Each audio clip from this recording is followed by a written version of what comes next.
Hello and welcome into another edition of Cooling Down on the Birds Broadcast Network. I'm your host, Sammy Miller, alongside your broadcasters, Ian Nicholas and Dylan Pescatore. And if you couldn't tell, we're sitting right now in the dugout because it is pouring rain. But guys, the Firebirds walked it off against the Cotuit Kettleers, winning 6-5. It was like it was written out of a story. The story writers were doing something special tonight. Dylan, take me through that ninth inning.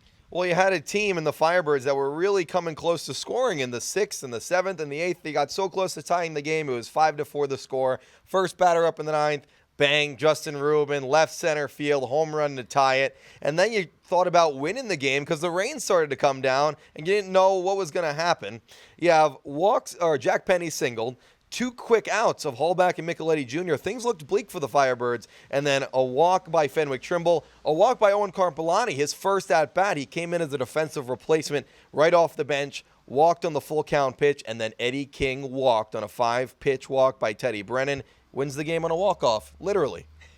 Absolutely incredible job by Eddie King Jr., not only on that walk-off, but also he had a home run in the 5th inning. And let's talk about that 5th inning. It was electric for the Firebirds. Ian, what were you seeing from the offense tonight? Oh, it wasn't electric to start because James McCoy had the 3-run home run to make it 5-0 Cotuit. And at that point, Orleans could have packed it in for the night and said, I've had enough of this. I mean, Cotuit's doing this to every team in the league. We stand no chance. But that's not the group Kelly Nicholson's assembled. He's assembled a group that got the Henry Hunter walk to start the inning, which let that Eddie King home run be a 2-run shot, and then just continuously guys having good at bat after good at bat, good contact after good contact, and it was such a sudden shift because they were getting no hit through 4 innings. So for Orleans to just snap back and almost wake up when that McCoy home run came into play, realizing we need to claw out of a hole, we need to rally. It's what this group has done all year. I mean, Justin Rubin said it after the game on the broadcast. I've been here for like 10 days. We've lost a few times. Every time we lose, we fight back in the loss. We don't go down easy. The Firebirds did not go down without a fight,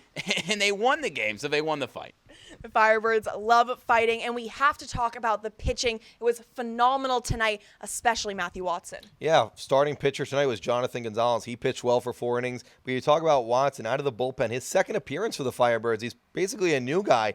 He comes out, and it's first and second in the 8th inning with nobody out. A 1-run game. You want to keep it where it is, and he does just that. He got out of that jam, no runs allowed, but it didn't get any easier in the 9th inning. A leadoff double down the left field line by Cole Mathis. He gets out of that jam too. He was a real star of this game that won't go in the stat sheet. He won't be celebrated as much as he should, but he kept the game where it was and allowed the Firebirds to only have to score 1 run to tie it.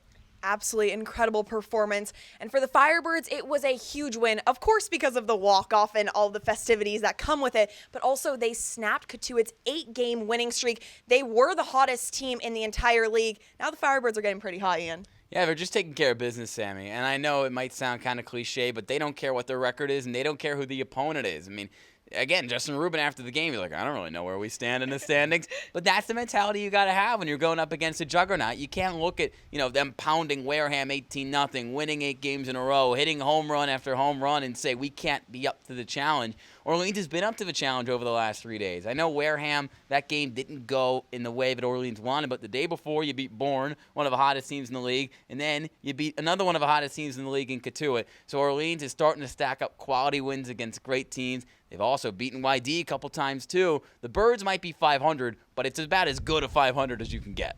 And whether you like to say the Birds are hot, the Birds are rolling, whatever you want to say, let's see if they can do it tomorrow against Brewster and keep the winning streak alive.